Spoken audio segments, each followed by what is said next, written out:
Nabi bintang Tuhan semuanya. Hari ini saya Natalia dan saya Sandra. Kita hari ini hadir menemani bintang Tuhan selama 1 jam ke depan dalam program acara I Love Monday. Yeay!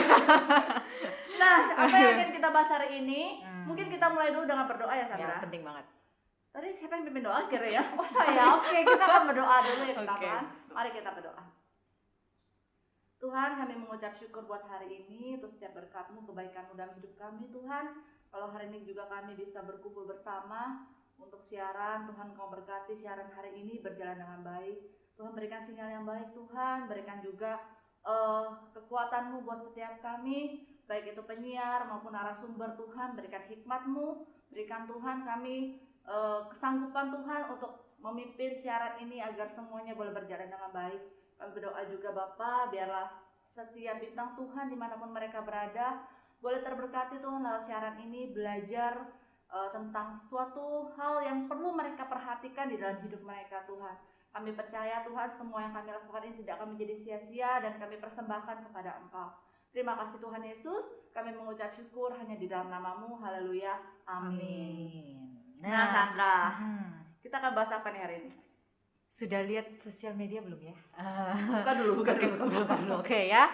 Kita hari ini tentunya membahas tentang kesehatan. Tapi kesehatan tuh banyak ya, biasanya dari atas sampai ke bawah. Nah, ini berhubungan dengan perut. Ya, perut. Ya, mungkin ada yang makan ya. Kita cium aroma makanan gitu ya. Tergoda gitu. Kita membahas tentang sakit ma. Nah, ya. Bintang Tuhan, jadi penyakit ma ini mungkin penyakit hal umum, salah satu ya. penyakit yang umum ya. Sering banyak orang, diketahui orang pasti sudah. Orang tuh tahu dan mungkin hampir sebagian orang tuh sudah mengalaminya sendiri. Ya, walaupun tapi Sandra, walaupun ini penyakit kecil, tapi ini kalau nggak diobati dan nggak kita jaga gitu bisa menjadi penyakit yang berbahaya. Iya, pasti dong. Semua kayaknya dari hal kecil ya pastinya ya. Kalau misalnya demam berdarah nggak diobatin. Ya, wah, langsung bahaya juga. Ya. Apalagi kalau kita nggak jaga makan ya, kalau terutama tentang sakit mah ya, banyak hal kayaknya ya. Gak cuman apa sakit mah. Jadi pasti banyak lah yang kita nggak obati, pasti banyak akan menyebabkan penyakit yang lain. Nah, nggak tunggu lama, kita langsung saja sapa narasumber kita yang luar biasa. Jadi kita nggak mendatangkan narasumber tuh sembarangan. Kita pasti datangkan tuh yang terpercaya buat bintang Tuhan. Betul sekali. Oke. Bintang Tuhan selamat menyaksikan dan juga menyaksikannya. Jangan lupa ikuti live Instagram kami di Radio CMC dan juga YouTube Christ Mercy Center, juga YouTube-nya Radio CMC Surabaya. Oke, kita saksikan saja siaran berikut ini. Flying high, we're flying high, CMC FM.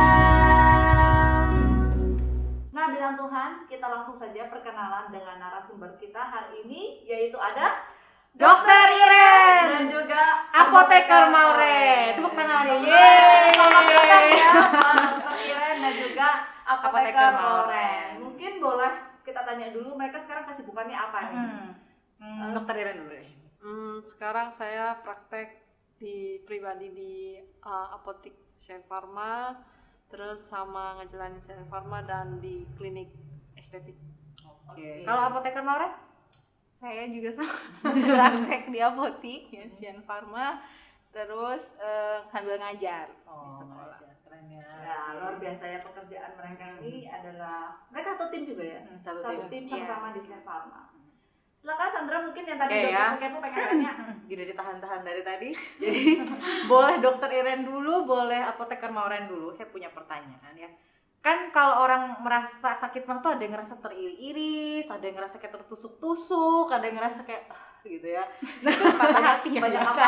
Udaranya gitu ya. Gitu ya.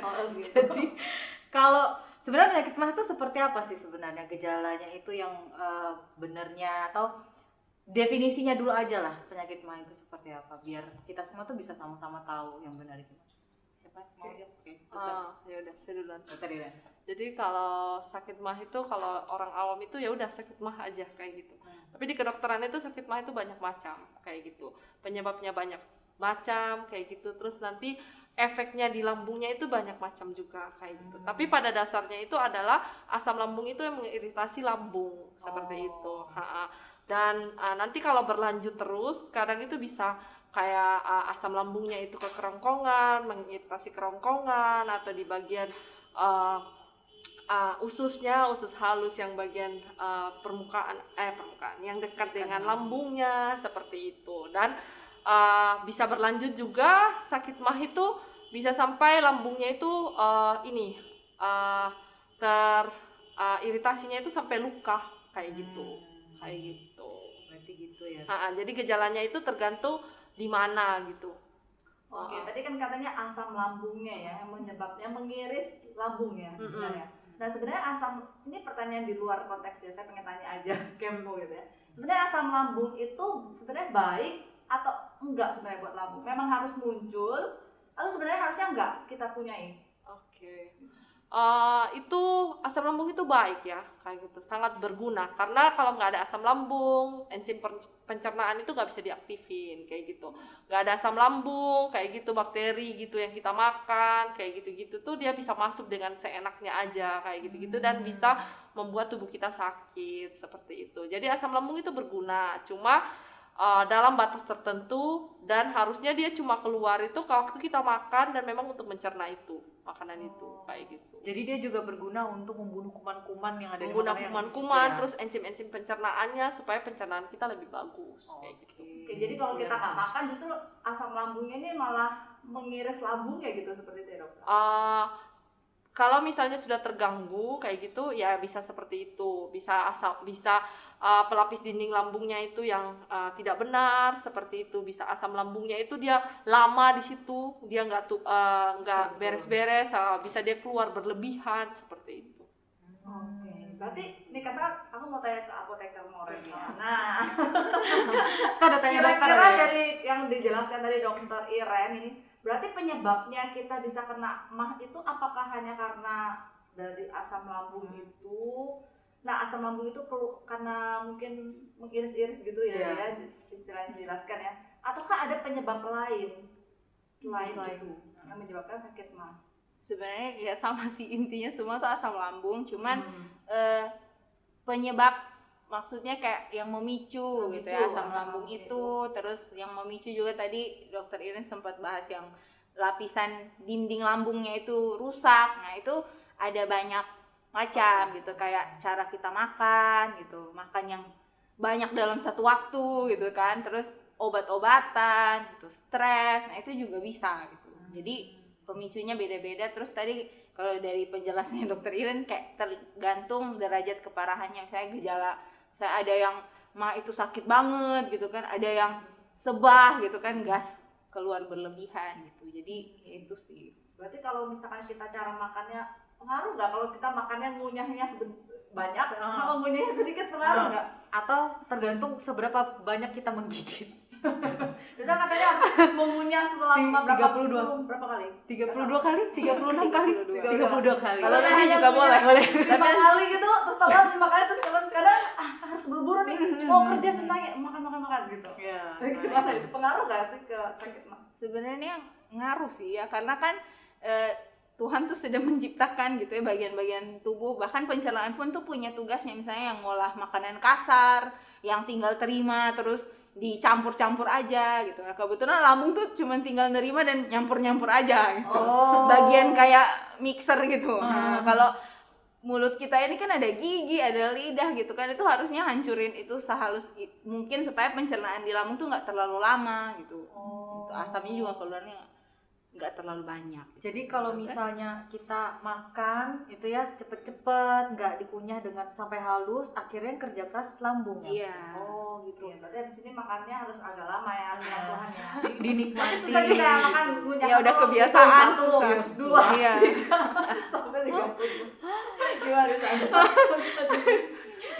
Kalau misalnya kita pengen tanya lagi nih kalau dokter Iren sama apoteker Mauren ya tentang gejala gitu, katanya kan ada yang merasa seperti teriris-iris, terus ada yang seperti kayak merasa tertusuk, ada yang begah ya, Kan dia diare. diare gitu. Jadi sebenarnya kenapa ya ada yang berbeda-beda seperti itu, atau ada yang memang secara umum ini loh sudah kayak ini sangat jelas ini mah gitu. Karena kan mungkin orang mikir ada yang nggak merasakan gitu tapi dia pusing, ternyata itu mah. Jadi dia nggak menganggap itu mah ternyata. Gimana? Mungkin dari ibu dokter. Ya, gejalanya itu memang bervariasi ya. Tadi udah saya bilang kalau di kedokteran tuh tergantung jenis mahnya apa, kayak gitu. Kayak misalnya GERD. Kalau GERD itu kan dia bisa sampai merasa panas di dada, terus ketusuk kayak dia sakit jantung, kayak gitu, nyeri kayak gitu. Terus ya itu khas dari GERD kayak gitu. Di samping dari dia mual, dia muntah, dia nyeri lambung juga kayak gitu kan, pada dasarnya asam lambung itu di lambungnya kan, kayak gitu kan. Terus ada yang begah juga, ada yang namanya gastropati, jadi kayak lambungnya itu peristaltiknya nggak bagus, terus dia lama di situ kayak gitu kan, jadinya begah kan kayak gitu. Jadi terus dia tuh kalau misalnya sensitasi tuh kita tahu kalau misalnya yang mempengaruhi kayak reseptor untuk keluarin ininya asam lambungnya kayak gitu tuh berpengaruh gitu dengan ada kayak neurotransmitter kayak asetilkolin kayak gitu, histamin kayak gitu. Itu tuh dia tuh berhubungan dengan saraf kayak gitu. Nah, terus dia tuh berhubungan dengan saraf ada namanya itu nervus vagus, nervus ke-10. Nah, itu tuh yang membuat kita tuh gejalanya itu bisa macam-macam juga itu dari situ kayak gitu. Tadi kan kita bicara tentang sakit mah ya, yang jadi pertanyaan itu tadi kan Dokter Iren bilang kalau makanan itu ada lama di dalam lambung. Kenapa ya dia bisa lama? Apa karena tadi yang kita kurang mengunyah jadi dia agak lama karena lambung kerja keras atau ada penyebab lain? Ya itu salah satunya itu. Ada memang juga penyebab lain itu. Jadi kayak lambungnya itu memang ada kayak kelainan gitu. Jadi dia punya peristaltik itu enggak otot dia harusnya kan dia gini-gini tuh untuk keluarin gitu kan. Nah, itu tuh dia enggak bagus kerjanya kayak gitu. Terus yang makanan itu yang kita makan tidak hancur benar-benar, jadi lambung itu harus ngancurin sampai dia jadi partikel kayak karbohidratnya, lemaknya dia pecah kayak gitu, supaya bisa diserap gitu sama usus halus nantinya kayak gitu. Terus apalagi ya, banyak sih macam dia bisa lambung itu nggak, maksudnya kerjanya jadi lama gitu, makanan di dalam lambung itu banyak faktor sih kayak gitu. Tapi ya paling seringnya itu kayak gitu. Terus kalau misalnya GERD kayak gitu-gitu memang ada kelainan anatomisnya kan, kadang genetiknya juga, jadi kayak pintunya itu nggak benar kayak gitu-gitu. Jadi ada yang dia punya asam lambungnya mungkin tidak terlalu banyak kayak gitu, tapi pintunya itu nggak benar, jadi akhirnya apalagi dengan posisi kayak kita habis makan langsung tidur kayak gitu, asam lambungnya dia naik, waktu pintunya nggak benar dia kekerongkongan kayak gitu. Oke, jadi kalau misalkan habis makan tidur berarti kita berhubungan sama makanan ya sekarang. Kira-kira ada nggak sih makanan dan minuman yang sebenarnya bisa memicu kita sakit mah? Itu kira-kira dari mungkin apotekernya nih coba. Ya. Kalau makanan ada banyak gitu ya. Contohnya kayak soda, pedas gitu. Itu kan akan bereaksi gitu ya di dalam lambung kita dengan asam gitu. Jadi lebih mainnya tuh ke pH di dalam lambung, keasaman di dalam lambung kayak gitu. Terus apalagi ya? Tadi makanan, yang makanan itu banyak sih. Katanya kubis itu salah satu bikin kubis. Ya kalau Mungkin kubis banget tuh dia lebih ke menghasilkan gas gitu ya. Gasnya banyak. Sehingga kalau terlalu banyak gas yang dihasilkan di lambung itu kan, ya itu tadi ya kata dokter ini, dia tuh ada katupnya. Jadi di lambung tuh dia nggak sembarangan makanan bisa masuk keluar gitu. Kalau udah masuk ya dia akan diproses terus turun ke bawah. Tapi kalau misalnya dia punya katup itu bermasalah atau lemah gitu, nah itu yang akan memicu gasnya tuh naik kan. Kayak gas berlebihan kan akan naik gitu kan. Nah tapi kalau misalnya katupnya benar gitu ya, itu akan ketahan di dalam lambung. Jadi gas itu akan di situ sampai nanti waktunya dia turun bareng ke bawah itu gitu ya. Jadi kayak orang tuh rasanya kayak sebak, kayak penuh, kayak nggak enak gitu. Cuma katanya nih kalau minum soda nih malah bikin udara bisa keluar, tuh berhubungan gak? Iya. Apa waduh kalau lambungnya Sendawa ya? Iya, lambungnya kayak banyak udara di perut gitu ya, orang biasa bilang ya pengen gelegean minum soda. Bener gak tuh ya? Bener gak itu? Tapi soda tuh kan minuman bergas gitu. Jadi memang kalau Gimana nih? kita minum ya Pasti udah gasnya masuk. udah reaksinya seperti Iya, itu. jadi- Iya, jadi itu Itu lebih mitos ke ya, mitos. jadi kalau lambungnya penuh mungkin jangan minum soda, tambah banyak udaranya. Iya. Jadi mungkin keluar tapi habis itu masuk lagi. Karena diminum soda. Iya. Oke. Nggak. Ada mau tanya? Kamu nggak? Oke ya. Kalau tadi kita bicara tentang ini ya kayak kubis, bikin beberapa makanan mungkin termasuk minuman yang bikin lambung kita tuh memproduksi gas lebih banyak kan. Tapi ada juga orang-orang yang ternyata ketika makan itu aman-aman aja dan nggak memicu asam lambungnya naik. Itu kira-kira kenapa ya? Apa orang gitu? Kalau itu kenapa? Mungkin ya tadi kan setiap individu tuh beda-beda ya, kayak jumlah asam lambung yang dihasilkan kayak gitu. Terus mau ngomong tabiat lagi apa tuh? Kebiasaan ya, kebiasaan makan itu juga beda. Ada orang yang dia tuh jaga banget gitu kan makannya gitu. Jadi ketika dia makan sesuatu yang memicu misalnya gas dan yang lain, ya itu nggak terlalu ngaruh, ya nggak terlalu ngaruh karena dia udah biasa ngatur pola makannya dengan baik. Jadi kayak keluar dalam porsi yang tepat gitu kan. Nah, tapi kan kalau kayak makan sembarangan terus makan itu ya tidak heran. Kalau misalnya kita sudah kambuh di dalam keadaan, maksudnya asam lambung kita lagi naik gitu kan, kita nggak sengaja misalnya lagi sibuk telat makan, apa kita harus langsung makan atau tunggu dulu? Misalnya ada yang pernah sarankan itu makan biskuit dulu sedikit, baru setelah itu kita makan makanan maksudnya utuh ya, yang kayak nasi lauknya gitu. Gimana? Kan ada yang bilang suruh minum obat dulu malah ya. Bener Oh ya? ya, ada yang bilang juga minum obat dulu gitu. Berapa ini baru makan. Jadi gimana?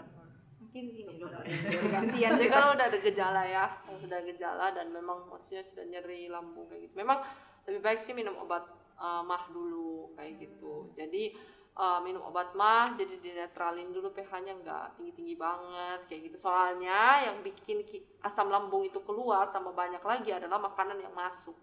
Makanan yang masuk, terus dia kayak kepikiran misalnya makanan gue pengen makan apa ya kayak gitu, atau bau makanan itu bisa merangsang asam lambung keluar. Tambah banyak asam lambungnya tahu aja ya ada mau makanan sampai udah langsung keluar ya. Iya. Mikir mau makan aja sih. Iya. Kita diciptakan tuh sebegitu pintar. Responnya cepet banget gitu ya. Gitu. Nah, Dok, saya tuh juga pernah dengar katanya tuh kalau misalnya kita tuh sudah teratur nih, misal makannya jam 6, jam 12, jam 6 sore atau jam 7, jam 1, jam 7 malam. Terus tubuh kita tuh sudah tahu jam-jam itu, sehingga dia tahu kapan mengeluarkan asam lambungnya di waktu itu, dan ternyata kita telat nih. Kita telat. Itu juga pengaruh ya dengan akan bikin gas di lambung ini muncul juga waktu kita telat makan itu ya. Tidak langsung sih sebenarnya. Tidak langsung kebiasaan itu langsung, maksudnya hari ini kita lupa terus langsung sakit mah enggak. Iya. Kayak gitu. Biasanya justru orang yang makannya itu tidak benar jadwalnya kayak gitu-gitu. Itu yang justru asam lambungnya itu kayak nggak benar juga kerjanya kayak gitu, berantakan. Tapi kalau dia sudah biasa teratur kayak gitu terus tiba-tiba nggak teratur kayak gitu, kalau cuma 1-2 kali sih nggak masalah. Iya. Kalau misalkan nggak teratur gitu lalu kita buat teratur terus bisa ya? Oh, bisa. Tetap bisa. Tapi kalau misalkan nggak teratur terus nggak teratur malah tambah kacau ya. Iya, tapi lebih bahaya. Tapi kalau misalnya seandainya dia sudah punya mah nih, memang asam lambungnya udah naik tinggi banget, ya itu bisa terjadi kayak gitu. Dia udah makan teratur terus tiba-tiba dia nggak teratur, ya langsung jadi kayak gitu. Jadi kalau memang dia udah ada, kalau memang dia belum ada sebelumnya itu cuma 1-2 kali nggak masalah. Oke, jadi seperti itu ya bintang Tuhan. Jadi ya sebenarnya makanan juga penting. Ada faktor penyebabnya, tapi juga pola hidup juga ada faktor penyebabnya. Terus jadi tetap sebenarnya jaga gen kesehatan. ya? Bukan gen, Keturunan ya? Iya, Ada jadi di dia lambung bukan masing-masing keturunan gitu sih, jadi dia ya main genetik gitu. Jadi kayak memang apa ya, maksudnya kayak sel tubuhnya kayak bagaimana kayak gitu. Jadi bukan diturunkan langsung kayak dari orang tua terus anaknya juga jadi mah kayak gitu. Tapi Tuhan tuh ya sangat kreatif ya. Setiap kita tuh lambungnya aja bisa beda-beda ya. Nah, jadi kita nggak bisa samain ya semua orang. Bener ya. Jadi mungkin kalau Sandra makannya begini, saya makannya begini beda gitu ya dengan Tuhan ya. Ya. begini tuh apa gitu. Terlalu rumit untuk dikatakan. Rumit. Jadi kalau sudah kenal Sandra makannya susah ya. Begitu. Oke, kita akan lanjutkan ke sesi selanjutnya, tapi kita lihat dulu jeda pesan berikut ini. Jangan kemana-mana ya bintang Tuhan, tetap saksikan siaran I Love Monday. Stay tune bareng kita. Flying high, we're flying high.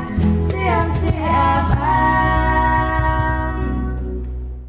Kembali lagi di dalam acara I Love Monday. Shalom bintang Tuhan. Kita akan lanjut lagi mendengarkan tentang sakit mah yang gak boleh kita anggap enteng ya. Tadi kan kita sudah dengar tentang apa penyebab sakit mah. Terus makanan dan minuman yang ternyata juga bisa merangsang gas dan juga asam lambung. Bener. Akhirnya ketahuan juga minum soda itu ya. Iya. Ternyata wah itu mitos ya dikatakan. Oke, kita lanjut aja ya ke pertanyaan. Tadi kalau kita udah bahas banyak nih ya, kayak bukan cuma Pembukaan gejala tadi ya. ya. Kita pengen tahu nih, penyakit komplikasi yang muncul karena penyakit mah ini apa aja ya? Karena maksudnya itu pasti banyak kan, Dokter Irin? Komplikasinya banyak ya, kalau misalnya kayak tadi itu pintunya rusak, GERD gitu, kalau di sensitasi terus-terus bisa struktur itu namanya jadi kayak perlengketan gitu, kayak menyempit gitu kerongkongannya, jadi mau masuk makan nggak bisa makan kayak gitu. Terus si kerongkongannya bisa itu erosi, luka kayak gitu, atau bahkan bisa jadi lesi prekanker kayak gitu. GERD yang dibiarin. Itu pengen tahu nih ya dok. Kan sakitnya di sini, tapi kok bisa ke kerongkongan ya? Ya, Maksudnya asam lambungnya naik gitu? Iya, asam asam lambung bukan naik sih sebenarnya. Jadi kalau asam lambungnya berlebihan mungkin dia bisa lewat pintu terus naik kayak gitu. Tapi kalau misalnya posisi kan Tidur. itu kan ada gravitasi kan. Ya kalau dia tidur kan asam lambungnya kan kayak lurus gitu. jadi Jadi pada saat posisi tidur itu dia bisa. kalau pintunya rusak. Kalau Kalau pintunya rusak. Kalau misalnya jadi pintunya harusnya baik-baik aja sih. tutup nggak terus gitu ya. Iya, harusnya dia tutup. Dikunci. Nggak boleh dibuka. Jangan. Nanti malah nggak makan. Tapi kalau saat makan pintu buka, tapi harusnya kalau pas diolah. Iya, buka. iya. Kayak gitu. Nah dok, boleh tanya nggak kalau misalnya tadi sempat dokter sempat ngomong kalau misalnya kita habis makan tuh kalau bisa jangan sambil langsung tidur ya, karena itu pengaruh kan dengan lambung kita. Kira-kira butuh waktu berapa lama sampai kita tuh boleh tiduran atau santai-santai dok? Dan posisi yang baik tuh seperti apa? Posisi duduk atau jaga untuk tetap lambung kita tuh dalam keadaan baik ketika dia memproses makanan. Posisinya ya pokoknya duduk, jadi gravitasi itu turun ke bawah kayak gitu, bukan naik ke atas kayak gitu. Terus berapa lama sebenarnya kan kerja lambung kan setidaknya 4 jam toh supaya dia pengosongan lambung kayak gitu. Tapi setidaknya 2 jam aja itu, setelah 2 jam itu mungkin asam lambungnya nggak begitu banyak gitu. Tapi kalau misalnya kita punya sakit mah, sudah tahu kelebihan asam lambung kayak gitu-gitu ya mending tunggu 4 jam baru kita berbaring. Tiduran bareng. Jadi kalau makan itu ya bintang Tuhan jangan malam-malam. Iya. Makan jam 9 malam terus langsung Iya. tidur ya. Iya. Tunggu 4 jam, berarti minimal makan lah ya jam 5 kalau mau tidur jam 9 ya. Iya, minimal. Terus kalau yang nyemil-nyemil dok? Udah Kenapa? makan nih, jam 5 udah makan, mau tidur jam 10. Lapar. Terus nyemil, tunggu lagi 4 jam. Nyemilnya itu ya. Ya nyemilnya itu. Nggak boleh berarti dok? Jangan dulu Kalau udah mau banyak tidur. sih nggak boleh, tapi kalau misalnya sedikit saja terus orangnya memang ya nggak punya ada riwayat gitu-gitu sih nggak salah. Kan ada orang yang punya riwayat dia makan dikit aja langsung terpicu. langsung. Kayak gitu. Memang berarti kalau misalkan awal itu kita sudah kena sakit mah lebih baik dijaga ya. Makanya makan pun harus benar-benar teratur ya, bener ya. Ya. Teratur, terus makannya harus jenis makanan yang bagaimana yang dimakan. Oke. Tadi kalau komplikasinya itu dokter kan ada sebutkan GERD, terus ada pengaruh di erosi kerongkongan, terus kerongkongan juga menyempit ya sehingga makanan tidak bisa masuk. Mungkin tadi dokter mau menambahkan lagi karena tadi saya memotong. GERD itu bukan komplikasi ya, itu salah satu jenisnya Oh, kayak salah gitu. satu Cuma dari GERD itu bisa jadi komplikasi yang tadi saya sebutin kayak gitu. Terus ya kalau dari lambungnya sendiri sama, bisa jadi erosif, lambungnya luka kayak gitu. Memang jarang sekali terjadi lambung itu sampai bocor atau sampai luka yang dalam, itu tuh jarang terjadi kayak gitu. Karena biasanya kalau sudah begitu tuh langsung orangnya itu ya udah muncul gejala kayak misalnya buang airnya itu warna hitam kayak gitu-gitu. Dia bisa muntah-muntah hitam kayak gitu-gitu. Jadi sudah ada muncul gejala gitu, jarang sampai dia lobang gitu, dia bolong kayak gitu-gitu. Nah, itu komplikasi yang paling ini sih. Terus bisa juga jadi kan kayak kanker lambung kayak gitu-gitu. Nah, itu yang dicegah supaya jangan sampai terjadi seperti itu. Dan kalau seandainya perdarahan, ada orang bisa shock gara-gara perdarahan. Perdarahannya itu masih di dalam atau Di saluran cerna. Oh. Gitu, jadi perdarahan terus nanti dia shock kayak tekanan darah turun kayak gitu, dia bisa meninggal karena itu. Jadi bisa dari mah aja terus parah akhirnya bahkan bisa sampai ke tekanan darah juga ya. Iya, kalau darah keluar kan kebanyakan berlebihan. Oh. Jadi shock. Gitu. Kalau ini Dok, kalau misalnya ada orang yang dia baru pertama kali saat itu sakit mah dan dia sampai muntah darah, kira-kira berikutnya mahnya akan tetap dalam kondisi yang parah seperti itu atau bisa kembali seperti awal lagi? Maksudnya enggak pulih. Nah, ini muntah darah di sini kalau dia baru saat itu dia sakit baru dia langsung muntah darah, kemungkinan besar mungkin bukan karena lambung. Bisa jadi karena liver, jadi dia saluran kerongkongannya itu kayak bukan saluran kerongkongan ya. Jadi kayak misalnya ada namanya varices esophagus kayak gitu. Itu juga bisa kayak muntah berdarah kayak gitu-gitu. Tapi biasanya itu karena gangguan liver kayak gitu. Liver. Jadi harus dilihat dulu ya gejala-gejalanya ya. Iya, jadi jarang kalau mah itu langsung terjadi. Makanya mah itu biasanya kronis. Jarang langsung bisa jadi kayak gitu. Untuk gejala-gejala dari sakit mah itu sebenarnya ada nggak sih gejala yang bisa kelihatan dari luar dan mungkin kalau dari dalam kita mungkin kayak perut teriris-iris dan segala macam. Kalau dari luar tuh kira-kira kita bisa tahu nggak? Misalkan, mungkin dari kotor yang kita buang mungkin apa bisa terlihat? Katanya tadi ada tentang warna juga ya. Nah itu apa bisa kita tahu tanda-tandanya tubuh kita seperti apa? Ya itu kalau misalnya sampai kalau sudah berlanjut kayak misalnya udah ada luka kayak gitu-gitu, jadi kayak darah campur dengan asam tuh dia jadi warna hitam kayak gitu. Jadi kita tuh bisa bedain ini tuh penyebabnya itu perdarahannya dari saluran cerna bagian atas atau bagian bawah kayak gitu. Kalau bagian atas biasanya itu baru warnanya itu dia darah tapi warnanya hitam karena dia ada asam kayak gitu-gitu. Jadi dia bisa muntahnya muntah hitam, buang air besar hitam, atau kayak misalnya dia anemia tapi nggak tahu penyebabnya kenapa kayak gitu-gitu, kayak nggak jelas kayak gitu-gitu kan. Jadi kan kita bisa lihat juga kan dia kayak pucat kan ada perdarahan kayak gitu. Oke, seperti itu. Jadi tanda-tandanya itu sebenarnya bisa kita lihat juga dari luar ya. Kalau jangka maksudnya kalau sudah lebih parah. Tapi kalau yang masih baru mulai mungkin ya baru kena mungkin nggak terlihat, baru cuman kerasa perutnya teriris-iris. Iya, mual. Oke. Nah biasanya yang membuat sakit mah itu semakin parah itu karena apa ya dokter ya? Atau Kak Apoteker Moren yang mungkin bisa jelaskan gitu. Jadi kalau misalkan sakit mah kita misalkan sudah berusaha obati tapi kok tetap parah, semakin parah gitu. Nah, itu karena apa? Apakah memang sudah terlambat waktunya?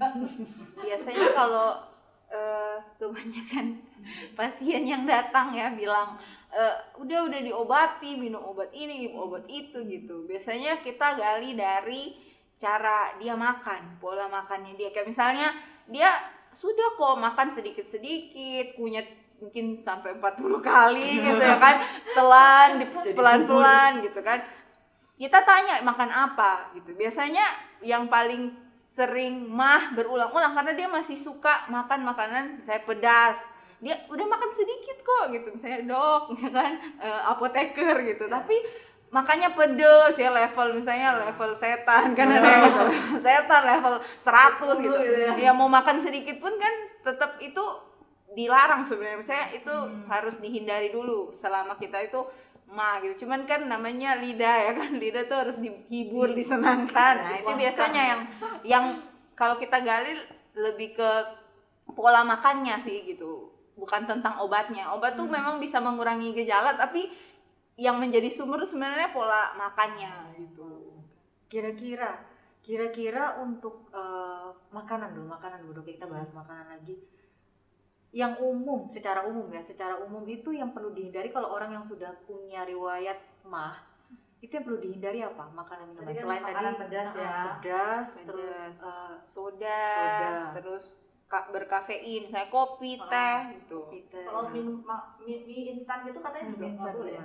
Kalau mie instan itu karena dia dicerna lama di dalam lambung kita gitu. Terus kalau ada beberapa gitu penelitian tuh mie instan tuh dia ada untuk bisa bikin dia awet gitu kan. Nah itu tuh dikasih zat lilin namanya, tapi bukan lilin beneran ya, cuman kan yang bisa dimakan. Cuman kalau di lambung dia tuh akan di lambung dan di usus itu akan dicerna tuh lebih lama gitu. Jadi akan memicu asam lambung kayak gitu, terus dia lebih lama di usus kayak gitu. Nah itu yang akhirnya tuh ada manifestasinya, misalnya gejala-gejala orang tuh sebel manifestasi, jadi kepikirannya itu ya.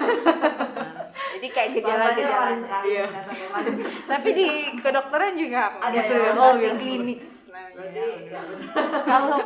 Kalau tadi kan mie instan ya kita bahas ya dok. Kalau Iya. yang mie buatan tangan tuh kira-kira efeknya sama nggak ya dengan mie instan atau beda? Sebenarnya sama karena Sama. kan tepung sebenarnya Oh. lebih ke kalau saat lilin dan yang lain itu tuh tambahan kan, kalau misalnya itu mie ada pengawetnya, tapi kalau basicnya yang bisa memicu asam lambung, gas dan yang lain itu tepung-tepungan. Nah makanya kalau orang yang sakit mah juga tidak dianjurkan, misalnya lagi sakit mah terus makan dulu sedikit makan, tapi makannya mie, terus makannya mungkin biskuit. Nah itu Berarti tidak boleh dong. Itu Tadi ya. Boleh ya. sebenarnya itu kayak tepung-tepungan, jadi kayak memicu ini sih kayak gas sama asam lambung tuh naik. Kalau misalnya sudah kena asam lambung seperti itu terus salah satunya tadi tepung-tepungan ya. Kalau makanan, salah satu makanan seperti singkong ya, singkong, terus apalagi mungkin sayur-sayuran kayak brokoli gitu boleh atau enggak ya dok? Karena ada yang bilang mereka nggak bisa makan itu. Akhirnya. Kalau brokoli, singkong sama tadi kubis tuh sama ya. Sama Jadi ya? Oh singkong kubis sama. produksi gas berlebihan. Jadi kalau kita makan itu bisa menyebabkan sebah-sebah gitu. Itu sih. Mungkin bisa ditambahkan. Dokter mau tambahkan sebenarnya Ibu dokter. Iya, jadi makin kompleks sebenarnya. Dia lihat dari kalau yang tepung-tepung itu dilihat makin kompleks karbohidrat itu kayak gitu. Makin kompleks karbohidrat itu makin susah untuk dicerna kayak gitu. Makin banyak asam lambung yang keluar kayak gitu. Terus yang berlemak juga terlalu banyak berlemak, bukan penyebab nggak enaknya itu bukan hanya gara-gara lambungnya kayak gitu. Bisa jadi karena empedunya kayak gitu-gitu. Jadi makin nggak enak gitu rasanya gitu. Dokter ini bisa jelaskan sedikit tentang hubungannya emah sama empedu tadi. Oh, bukan hubungan mah sama empedu, gejalanya. Gejala. Gejalanya tambah jadi kayak gitu. Tapi bukan karena mahnya sendiri kayak gitu. Karena kan kalau makanan berlemak kan dia butuh untuk keluarin garam empedu itu lebih banyak kayak gitu. Kayak gitu. Ada organ lain lagi selain lambung. Jadi gejalanya itu tambah jadi nggak enak gitu. Gejalanya tambah jadi gejala, tapi bukan karena mahnya itu sendiri. Oke, nah kalau misalnya kita sakit mah, apakah kita cukup makan obat atau apakah kita harus melakukan hal yang lain? Dari dokter gimana? Harus ngelakuin hal yang lain. Nah, contohnya apa dok? Biasanya kan sedia obat di rumah itu ya, tinggal minum. Terus jangan sembarang minum obat ya. Oke. Karena kalau kita sembarang minum obat, kayak misalnya aja kita tahu obat, maksudnya obat kayak paling bagus lah untuk mah itu kayak PPI. PPI itu pun nggak boleh digunain dalam jangka waktu lama, karena begitu stop dia akan memacu salah satu yang merangsang, kayak gastrin itu dia merangsang untuk keluarin asam lambung, jadi makin banyak dan makin jadi nanti kayak gitu ya. Jadi tidak boleh sembarang minum obat kayak gitu.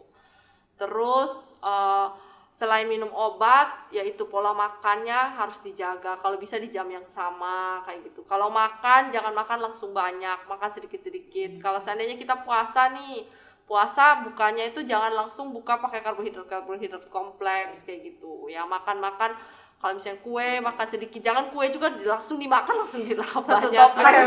Saking laparnya langsung ya. Ya bisa dibuka dan kayak minum air hangat dulu kayak begitu. Jadi pelan-pelan gitu. Terus yaitu jenis-jenis makanan paling. Terus kayak apalagi ya, oh ya jangan stres kayak gitu. Soalnya kalau misalnya stres kayak dia pacu ada kayak angiotensin dan yang lain-lain kayak gitu, itu bisa bikin sakit mah itu makin jadi kayak gitu, makin parah kayak gitu. Jadi nggak bisa cuma dengan obat mah, karena mah itu adalah salah satu gangguan penyakit itu yang sebenarnya nggak bisa sembuh juga kayak gitu. Jadi dia tuh hanya bisa dikontrol supaya jangan jadi. Mencegah ya berarti ya. Iya, mencegah. Mencegah lebih baik daripada mengobati. Berarti kalau kita sudah sekali kena sudah parah ya. Berarti kalau parah berarti sudah nggak bisa sembuh total. Kalau sudah parah itu maksudnya dia sudah sampai lubang dan segala macam. Biasanya yang kalau yang kita tahu ya mungkin yang parah tuh sampai muntah-muntah. Itu ada ya, biasanya sampai kayak muntah-muntah gitu. Kalau parah belum Itu ya? bisa muncul lagi. Jadi nggak iya, nggak bisa hilang kayak sudah habis gitu, sudah kita yang penting kita udah minum obat sudah selesai, enggak. Dia bisa muncul lagi kayak gitu. Kecuali kayak itu penyebabnya infeksi. Infeksi kan kita bisa kasih dia antibiotik kan. Nah, jadi ada beberapa jenis macam antibiotik yang dikasih untuk pasien yang sakit mah karena infeksi Helicobacter pylori. Ya kalau kayak gitu ya mungkin setelah itu bisa jadi dia biasa-biasa aja.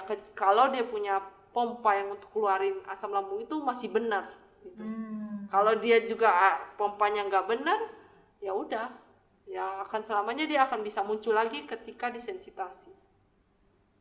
Oke, jadi ya bintang Tuhan jangan sampai sakit mah parah ya, tetap jaga kesehatan. Dijaga ini juga ya pikiran. Iya, jangan stres. Iya. Kenapa ya dari pikiran? Itu nanti aja ya Iya, kita nanti bahas. aja. Oke, maaf saya nggak sabar. Oh, mungkin ada satu lagi nih pertanyaan dok. Tadi kan kita mungkin sudah jaga makan, kita sudah sadar nih, kita udah sadar kalau kita udah punya riwayat mah, ya kita perlu hindari beberapa makanan. Nah, tapi kan tubuh kita ini juga butuh gizi yang seimbang kan. Gimana dengan misalnya ada yang makannya mungkin nasi merah gitu kan, nasi merah cocok ke nasi merah, dia nggak bisa nasi putih. Terus apa harus diganti dengan karbohidrat jenis lain gitu atau protein jenis lain gitu kalau ternyata proteinnya jenis ini dia nggak bisa gitu. Nah itu mensiasatinya gimana, atau mungkin dokter punya tips and trick kalau untuk orang yang sakit mah itu jadi nggak terpaku hanya di satu, aku nasi putih misalnya tepung ya, nanti dia nggak bisa gitu, diganti sama yang lain. Iya bisa kayak gitu juga, diganti. Yang penting unsurnya, karbohidratnya terpenuhi, lemaknya terpenuhi, terus proteinnya terpenuhi kayak gitu. Itu unsurnya. Jadi bukan jenis makanannya kayak gitu. Nah kalau kayak gitu, kalau seandainya memang dia banyak nih makanan yang dia pantang kayak gitu, itu kan bisa konsultasi ke ahli gizi.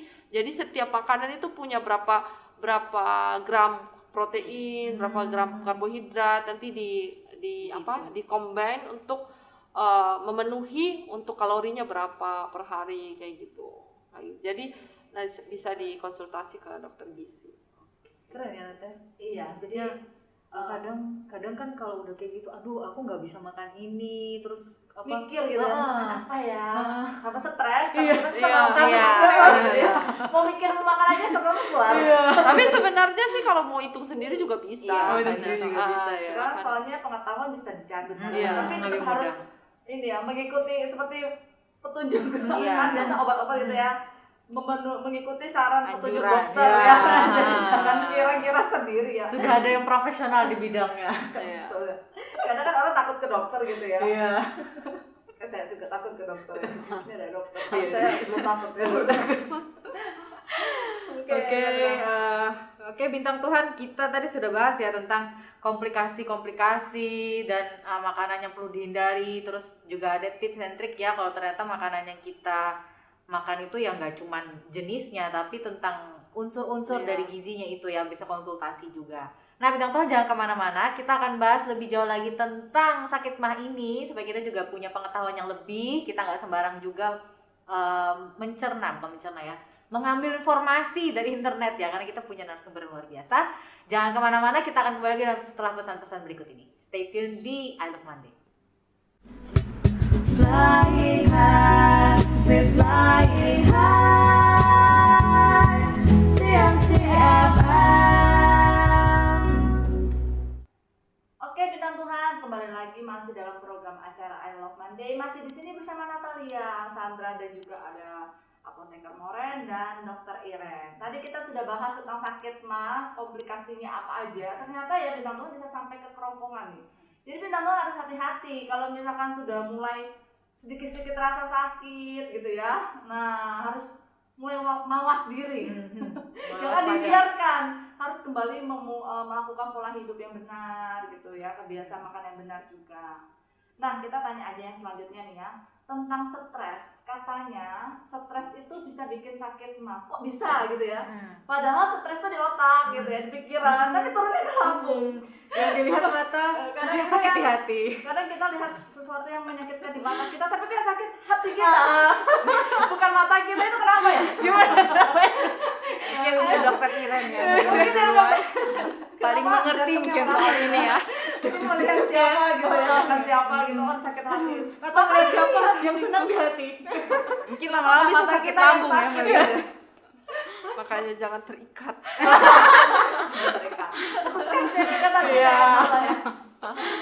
Jadi asam lambung ini untuk pembentukannya itu kan dibentuk itu dibantu sama dikeluarin sama sel parietal gitu. Bukan dikeluarin sih, maksudnya ada komponen dari sel parietal untuk dikasih ke lambung, terus untuk diolah untuk jadi asam kayak gitu. Nah, sel parietal ini itu dipengaruhi bisa terjadi kayak transport ion masuk keluar kayak gitu-gitu, terus dia ngeluarin kayak ion-ionnya kayak gitu tuh butuh ada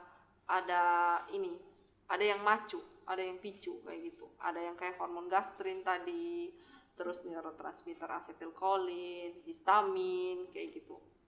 Nah, asetilkolin sama histamin ini tuh yang bisa berkorelasi dengan stres kayak gitu. Jadi asetilkolin itu kalau misalnya seandainya dia bertambah kayak gitu kan, dia bisa merangsang langsung sel parietal, atau dia bisa menambah banyak si histamin. Histaminnya itu sendiri juga berpengaruh dengan tingkat stres seseorang kayak gitu-gitu. Makanya histamin ini bukan hanya untuk keluarin asam lambung, kan ada juga histamin yang kayak kita alergi kayak gitu. Makanya orang yang stres itu bisa jadi alerginya makin jadi kayak gitu. Nah, itu histamin ini kayak gitu. Jadi karena ada beberapa faktor ini, makanya stres itu bisa memicu terjadinya MAH. Jadi dari stres itu bisa memicu, dengan kata lain, stres itu mengakibatkan asam lambung kita Keluar semakin lebih banyak. keluar. Jadi bintang Tuhan, ini saya mengambil sebuah kesimpulan. Jadi kalau kita stres gak boleh makin banyak makan ya. Kadang-kadang kita stres pengen makan, padahal asam lambungnya lagi tinggi. Banyak, Bener banyak. ya? Jadi harusnya kita malah gak boleh makan. Tapi jangan gak boleh makan juga, asam Gimana? lambungnya yang tinggi dia butuh untuk dia cerna sesuatu. Ya, Oh, itu tanda makan, itu ah. tanda dia mau mengolah sesuatu, tapi kalau nggak ada juga dia Nanti- bingung. Oke, berarti bintang Tuhan kembali ya diperbaiki. Berarti Boleh, boleh makan. boleh, tapi nggak boleh banyak-banyak. Iya. Ya. Iya. Tapi biasa orang stresnya akan lama, jadi makannya jadi Berarti itu Itu yang harus ingat Tuhan itu.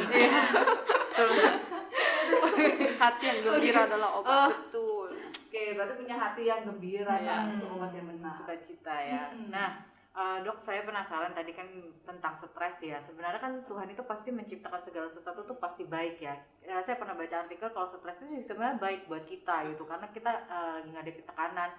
Apalagi kalau kita andalin Tuhan ya, pasti baik-baik aja. Nah, sekarang kalau misalnya kita stres seperti itu tadi, terus ada hubungannya sama lambung kita. Sebenarnya kita harus ngadepin stresnya gimana? Apa bersenang-senang, happy. Healing. Oh iya, lagi booming ya healing ya. Iya. Sedikit healing ya. Sekarang lagi ngetren banget healing gitu ya. Stres dikit, aduh healing. Gimana itu, Dok? Mungkin tadi bisa ditambahkan sama Kalau stres ya, ya benar tadi ya, stres itu kompensasi tubuh kita itu yang baik ya. Kalau kita menghadapi tekanan yang lain itu ada hormon kortisol, hormon yang menandakan kalau kita lagi stres gitu. Nah, caranya adalah menyeimbangkan ya hormon itu gitu ya, hormon stres itu dengan hormon yang berlawanan dengan si hormon stres ini. Itu hormon senang, bahagia, happy gitu. Tapi bukan masalah kalau sekarang kan healingnya tuh ke mall, healingnya kemana gitu. Tapi lebih ke itu ngatur pola makan gitu kan. Ada orang yang kalau stres atau patah hati itu kan dikasih coklat ini loh biar kamu nggak patah hati. Tapi memang di dalam coklat itu bisa, maksudnya coklat tuh bisa memicu gitu hormon-hormon bahagia kita kan, serotonin kalau gitu enggak kan. yang nggak suka coklat gimana? Iya, gimana? Ya itu bisa Nggak bahagia jadi. bisa ada kegiatan lain, misalnya kegiatan kayak olahraga, terus baca buku. Setiap orang tuh kan punya, tadi kalau ngomong healing kan setiap orang tuh punya caranya masing-masing gitu. Nah, kalau kita udah tahu, misalnya kita dapat tekanan di kerjaan gitu. Oh, ya sempat-sempetin lah waktu kita untuk melakukan hobi kita. Hobi itu juga bisa menyeimbangkan hormon-hormon yang hormon stres itu jadi turun ya kan, hormon-hormon yang membuat kita happy itu jadi naik gitu. Jadi lebih balance. Nah, itu lebih ke kegiatan kita, terus makanan itu juga bisa gitu. Tapi ya itu makanya kenapa orang stres mau makan gitu. Mungkin karena dia ini hormon bahagianya tuh akan dihasilkan lebih baik kalau dia makan gitu. Tapi gitu ya, habis ya, makan. tapi ya ingat-ingat lambung juga ya. Bukan cuma bahagia tapi ingat-ingat juga oh makannya secukupnya Agak kaget gitu lah. Iya. Tiba-tiba dapat makanan banyak. Iya. Berarti lucu ya, berarti kan kita bisa ngerasa lapar, stres, tapi kita juga harus imbangi dengan logika kita ya. Ingat bahwa lambung kita ini juga perlu dibatasi. Iya. nggak boleh. Kayak sayang. Iya. Semuanya harus berkoordinasi ya. Kalau kata dokter ini kan kalau sakit bisa kemana-mana ya kan. Mau ditambahin mungkin? Kalau dari saya sih ya yang perlu diperbaiki sebenarnya dari dalam ya. Kalau kita hanya di luar senang-senang kayak gitu, unconsciousness-nya alam bawah sadar kita itu tetap nampung, ya sama aja kayak gitu. Kita nggak sadar tapi tubuh kita sudah nggak benar kayak gitu-gitu. Jadi yang paling penting itu yaitu hati yang gembira adalah obat. Nah, gimana caranya?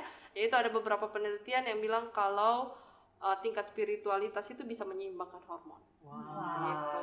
Semakin dekat pada Tuhan kalau stres dengan Tuhan. Iya. Jadi balance gitu ya. Iya. Rohani, jasmani. Imun pun bisa ditingkatin dengan tingkat spiritualitas seseorang. Biar nggak kena COVID.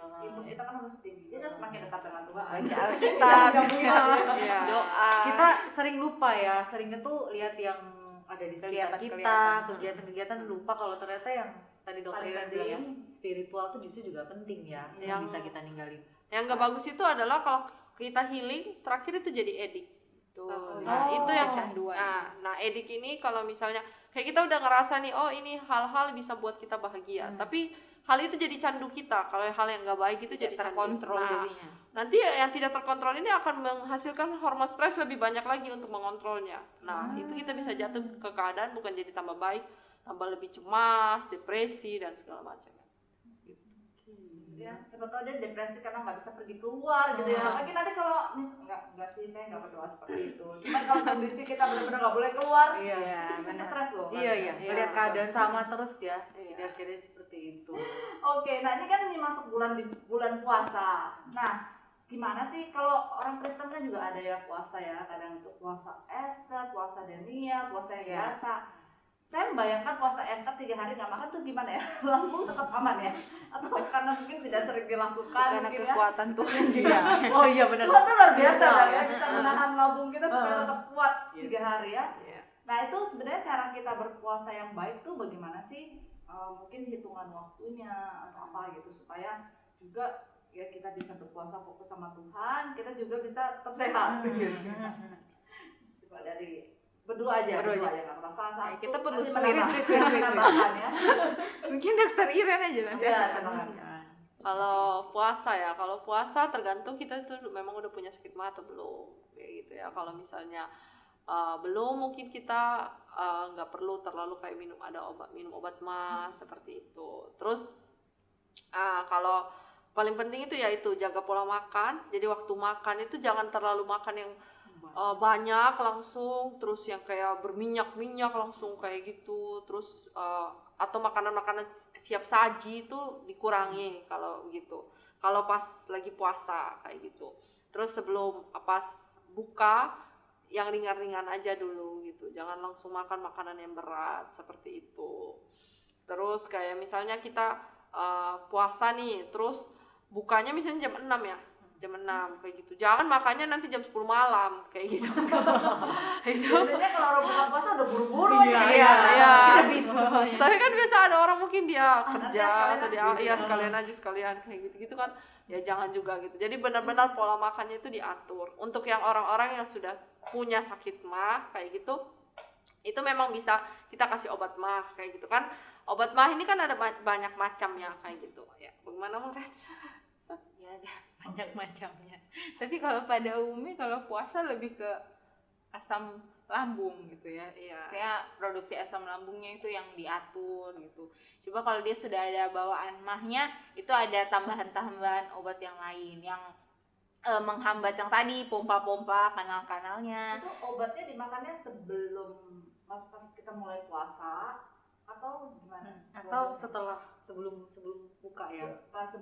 Sebelum mulai dan setelah mulai Ah, itu iya. dimakan tuh gimana biasanya? Biasanya kalau obat MA itu dia pada dianjurkan tuh lambung kosong gitu kan, lambungnya intinya tuh tidak terisi apa-apa supaya dia bekerja lebih maksimal kan, tidak ada pengganggu-pengganggu misalnya makanan dan yang lain gitu. Jadi biasanya dianjurkan paling kalau mau cepet-cepet makan pun dia biasa dianjurin 30 menit ya kan sebelum makan, atau misalnya 30 menit setelah makan. Tapi lebih bagus tuh kalau misalnya sejam gitu kan. Tapi itu tergantung mekanisme obatnya masing-masing. Kayak misalnya obat ada kan umumnya antasida gitu kan. Antasida tuh yang biasa ijo-ijo. Ya.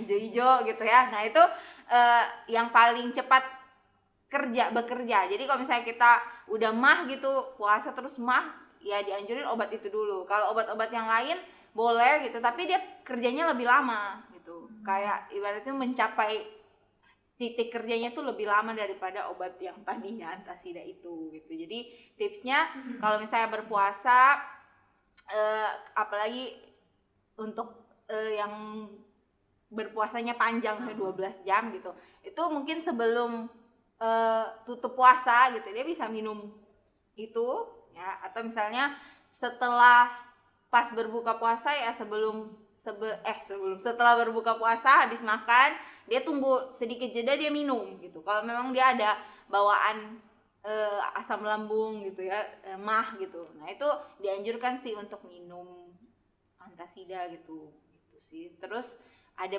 ya obat antasida itu sendiri gitu kan, banyak orang habis minum air gitu kan. Nah, karena tadi didesain supaya dia cepat gitu ya menolong orang yang lagi mah gitu. Jadi sebaiknya dikunyah tanpa minum. Nah, tapi banyak orang salah minumnya minum air gitu. Jadi nggak ada apa-apa gitu. Kok nggak ngefek ya minum? Aku nggak ngefek ya, nggak ngerti, nggak pernah sakit mah. Saya langsung aja main minum. ya, jadi nggak ngefek. Jadi udah datang ke kita biasanya, iya udah minum ini 1 strip habis. Gitu. Ini saya udah minum 1 box habis gitu kan. Sampai Ternyata harus dikunyah. iya waktu dikunyah dulu ya. supaya Apa, dia perut langsung kan juga dihancurkan gitu ya. Apa hubungannya dengan enzim di mulut ya, Dok? enggak sih, tapi kalau itu kan dia yang tadi aku bilang kan pencernaan mekanik. Jadi kayak kita dibantu dulu hancurin, terus pas masuk kan dia langsung bercampur dengan asam lambung itu kan. Antasida tuh kan menetralkan asam lambung, pH lambungnya gitu kan. Jadi supaya langsung kerja gitu. Tapi banyak orang datang protes gitu, mau obat yang lebih bagus, padahal sebenarnya cara minumnya yang salah gitu. Jadi mungkin kalau punya banyak obat juga pas puasa kan ada orang yang minumnya harusnya siang, dia minum pagi, siang, malam gitu kan. Nah, misalnya siangnya puasa, nah itu sebaiknya konsultasi dulu ke dokter ya kan, atau apoteker ya, ke apotik boleh gitu untuk atur pola minum obatnya. Kayak misalnya orang yang sakit kronis selain mah itu kan pasti butuh minum obat yang lain gitu. Nah, itu harus diatur bagaimana ininya minumnya gitu. Oke, jadi seperti itu ya dengan Tuhan. Nah, jangan seperti saya ya, minum obat dari kunyah gitu. Saya kan nggak taunya tuh obat pokoknya Iya, obat aja. iya, Segera menelan supaya rasa pahit itu hilang. Karena dia mau minum obat mah yang pahit ya? Enggak sih. Oh, Saya di tempatnya nggak tahu kalau obat mahnya manis. Oh. Soalnya belum kita nggak pernah sakit mah, nggak Iya, pernah sakit mah, iya. terus kena Itu sakit mah kebiasaan. nggak tahu gitu. Baru tahu kalau makan obat mah itu harus punya ini ya, Oh. orang buta gitu ya. Terus sok Nggak lah. ngerti. Udah terang sekarang. Akhirnya sudah terang. Tapi sudah terang dari yang lalu-lalu. Oh, iya. Oke, kita masuk ke mitos dan fakta ya. Fakta. Kita kembali lagi ya, tadi kan Dokter Ire sama Apoteker Mauren sudah bahas tuh banyak ya kita bahas, tapi kita mau bahas lagi supaya lebih memperjelas Ya, ini yang sering beredar di antara kita semua masyarakat mungkin ya. Nggak tahu di Indonesia iya nggak ya? Kayaknya sih iya gitu ya. Jadi kita tanya aja gitu Iya. ya. Oke, mungkin dari bawah aja ya. Karena dari atas sudah dijawab. Iya, dari bawah dulu. Yang pertama nih, anak kecil tidak bisa kena sakit mah. Nah, benar. Mitos atau fakta? Mitos. Mitos. Terus kan punya lambung ya kan. Kalau Tapi anak kecil kan diatur kan sama Iya, orang tuanya. diurus. Oh, gitu. Tapi kalau nggak diurus ya bisa sakit mah juga Iya. ya. Oh, iya. Sebenarnya lambungnya masih kuat gitu loh. Fleksibel kayak kan katanya bagian kepala juga pasti Lembek. pasti lembek-lembek itu tulangnya. Ini tidak berpengetahuan. Apalagi anak bayi pasti jarang kena mah ya karena asi terus. Oke, lanjut ya Sandra. Oke. Kedua, minum susu bisa bikin mah kambuh, mitos atau fakta? Tergantung. Susu Jadi- apa? Ya, kalau Susu dia, apa? ya mungkin karena dia berlemak kayak gitu Oh. mungkin bisa dia jadi mual terus ini. Tapi pasti kena sakit mah juga enggak. Tergantung berarti ya. Iya. Tentu ya. Apa Maksudnya biasa pagi-pagi gitu kan. Kalau budaya di barat sama di sini Oh, udah iya. mulai Cuma makan satu lembar roti dan minum susu. Tapi nggak kena mah. Iya. Tapi kan jadi bagus juga kan, susu kan bisa jadi ada yang kadar lemaknya nggak begitu. Iya. Apa itu? Kadar proteinnya juga nggak terlalu. Apa termasuk susu full cream dong? Full cream katanya ini Ini ya. kan lebih Iya, lemaknya lebih lebih- Oh, berarti yang sudah punya riwayat penyakit mah harus agak lebih hati-hati Iya, dalam memilih ya. Ya padahal full cream itu enak ya. Iya. Lebih kayak perasa susu gitu ya. Ya berarti kita harus menghilangkan semua betul. Oke, diet katanya bisa buat sakit mah. Bener mitos atau fakta? Mitos.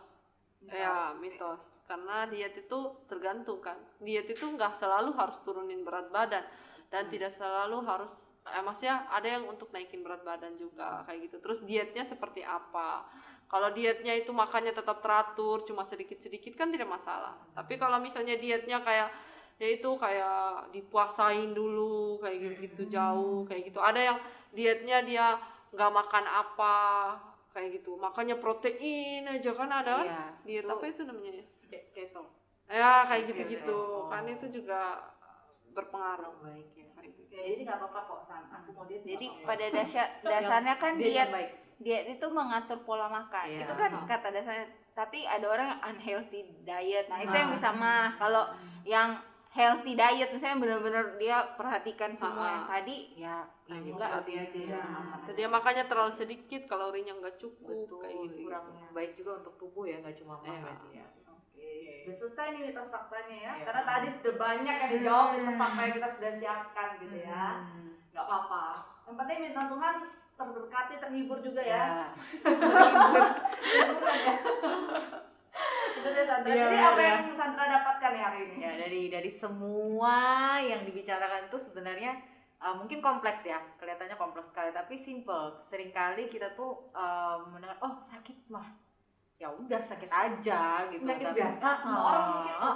kalau dari penelitian hampir semua orang tuh Iya. pernah sakit mah. Tapi kadang kita lupa kalau dari hal sederhana seperti itu kalau kita remehkan itu efeknya jadi nggak baik gitu ya, nggak cuman masalah sakit mah ya. Di kehidupan sehari aja kalau kita nggak belajar untuk tepat waktu, lama-kelamaan kita jadi orang yang nggak bisa on time. Nah itu juga pasti berhubungan dengan firman Tuhan ya, kalau kita setiap perkara kecil kita juga akan diberikan Kepercayaan akan perkara besar. Nah tubuh kita juga adalah bait sucinya Allah gitu kan, nggak mungkin kalau misalnya kita sudah mengasihi Tuhan masa kita memperlakukan Tubuh kita seenaknya. Iya. Kan Tuhan di dalam tubuh Iya, kita. dalam hati kita ya. Nah, bintang Tuhan itulah kita jangan sampai meremehkan hanya karena oh sakit mah ada obat. Lebih baik kita menjaga tubuh kita menjaga pola makan kita, bahkan cara berpikir kita ya. Cara berpikir itu juga penting gitu. Jangan cuma melihat makanan aja, melihat menghindari, tapi kalau kita juga nggak bisa mengelola stres kita nggak andalin Tuhan ya. Sekuat tenaga sampai seperti Dragon Ball pun nggak akan bisa ya. Boleh dibawa. Nggak akan bisa yang namanya membuat kita hidup kita lebih sehat. Makanya tema kita healthy mind. Ya, Bener ya? bener Betul ya? kan ya? Healthy mind, healthy life. Bagian tepuk tangan. Luar biasa ya, kita tepuk tangan. Ya Oke. seperti itu ya. Jadi Iya. yang sudah kita bahas hari ini semoga tuh memberkati. Tapi pasti memberkati ya. Pasti. Ada hal-hal yang mungkin kayak saya juga nggak tahu. Akhirnya jadi tahu gitu ya. Nah, itu gunanya siaran hari ini. Iya. Ya. Penyiaran juga diberkati, Net. Yang diberkati oleh narasumber yang luar Iya. biasa. Oke, terima kasih juga ya buat narasumber kita. Dokter Iren, Iren, apoteker Mauren. yang sudah hari ini menemani kita membahas hal mungkin hal biasa mah, tapi mereka mau loh bahas ini gitu ya. Nah, buat bintang Tuhan juga, terima kasih ini sudah mengikuti siaran kita dari awal sampai akhir. Jangan lupa untuk mengikuti siaran kita juga di hari Senin depan, tentu saja dengan pembahasan yang seru ya. Jangan kemana-mana di minggu depan, karena kita kan seru-seruan. Iya. Tapi rahasia, Jam. jamnya jam berapa ya? Jam 7 malam. Indonesia Barat ya, tetap di Radio CMC Surabaya. Di YouTube kita Radio CMC Surabaya dan Instagram kita juga di Radio CMC dapat disaksikan secara live. Oke, Kita udah di penghujung acara ya. sudah penghujung acara, kita persilakan Narasumber kita salah satu aja tutup dengan untuk doa. Sweet. Kita saling Sweet. menyambut. Yang kalah, yang menang aja. Oh, iya. Yang menang aja pimpin doa. Oh, sudah sudah langsung aku ya? aja. Oke. Sudah digini-giniin. Didorong semakin kuat ya. Oke, mari kita berdoa. Ya Tuhan, kami bersyukur buat siaran Tuhan di hari ini ya Bapak, kami boleh berbincang-bincang Tuhan tentang kesehatan. Kami berdoa biarlah itu bukan saja memberkati kami Tuhan secara fisik, tapi itu boleh Tuhan menjadi berkat secara rohani buat setiap kami, bahwa setiap kami Tuhan adalah bait suci-Mu. Ajar kami untuk menjaga setiap bagian yang sudah Tuhan percayakan dalam hidup kami dengan baik. Dan kami berdoa juga buat setiap bintang Tuhan yang mendengarkan dimanapun mereka berada, Kau yang berkati mereka di dalam setiap hal yang mereka kerjakan Tuhan, supaya hidup mereka itu boleh selalu Tuhan bisa melayani Engkau dengan maksimal, dengan setiap kesehatan Tuhan juga yang mereka jaga Tuhan. Kami bersyukur untuk siaran hari ini, berkati juga setiap penyiar Tuhan yang sudah memimpin siaran pada hari ini. Kami memberikan mereka berkat-Mu Tuhan, berikan mereka juga sukacita untuk terus melayani Engkau Tuhan. Ini setiap kami, di dalam nama Tuhan Yesus kami sudah berdoa. Amin. Terima kasih buat bintang Tuhan sudah menemani kita. Saya Natalia. Dan saya Sandra, Juga narasumber kita ada Dr. Iren dan apoteker Loren. ya. Tetaplah menjadi bintang Tuhan yang selalu bersinar Dimanapun kita berada. Keep calm and I love Monday.